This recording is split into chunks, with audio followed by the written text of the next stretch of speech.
हम लगातार पिछले 10 वर्ष से लोगों के बीच में, उनके सुख दुख में, राजनीतिक गतिविधियों में शामिल रहते हैं।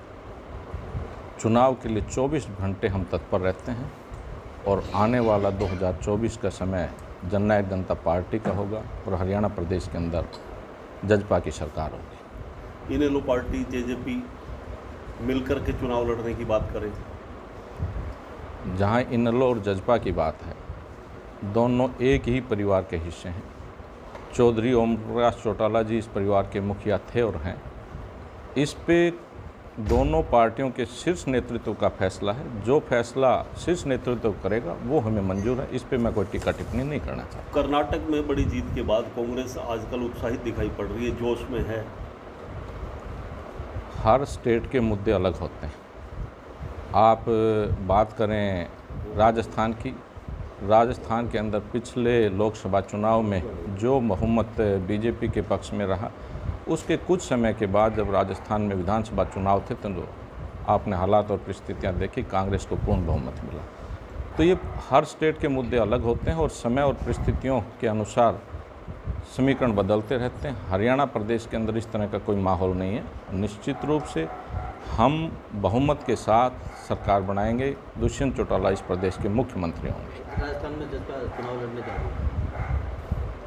राजस्थान के अंदर हमारी 28 सीटों पर तैयारी है और हम आगामी विधानसभा में 28 कैंडिडेट राजस्थान में उतारेंगे।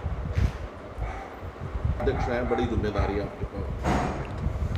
गठबंधन चुनाव तक रहेगा या कैसे देख रहे हैं आप? पिछले 3.25 साल से प्रदेश के अंदर गठबंधन की सरकार मजबूती से प्रदेश के अंदर विकास कार्यों को गति दे रही है। गठबंधन मजबूत है। विपक्ष इस तरह के भ्रामक प्रचार समय समय पर करता है कि गठबंधन टूटेगा। गठबंधन चट्टान की तरह मजबूत है और हमारी उम्मीद है कि चुनाव गठबंधन में होगा और गठबंधन में ही विधानसभा चुनाव लड़ा जाएगा। तो आप भी लगातार प्रयास करते रहे बावड़ सीट से। अगर गठबंधन होगा तो सीट हो सकता है भाजपा ले जाए, तो फिर आपका राजनीतिक भविष्य किस तरह देखते हैं आप? भारतीय जनता पार्टी के शीर्ष नेतृत्व की सोच है कि चुनाव और राजनीति के अंदर एंटी इनकम्बेंसी कभी भी पार्टी की नहीं होती, कैंडिडेट की होती है। जी।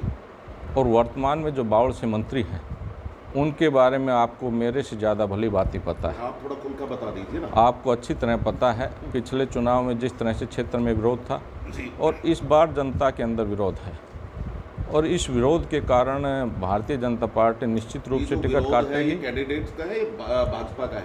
मैंने आपको बताया कि कैंडिडेट का ही होता है, पार्टी का नहीं होता। पार्टी भी तो है और उसमें जो सरकार उसकी वजह से चुनाव गठबंधन में होगा। बावड़ की सीट निश्चित जननायक जनता पार्टी के खाते में होगी और जननायक जनता पार्टी बावड़ से चुनाव लड़ेगी। अगर मान लीजिए इस तरह की आती है कोई बात, तो आगे आपके पास क्या विकल्प रहेगा?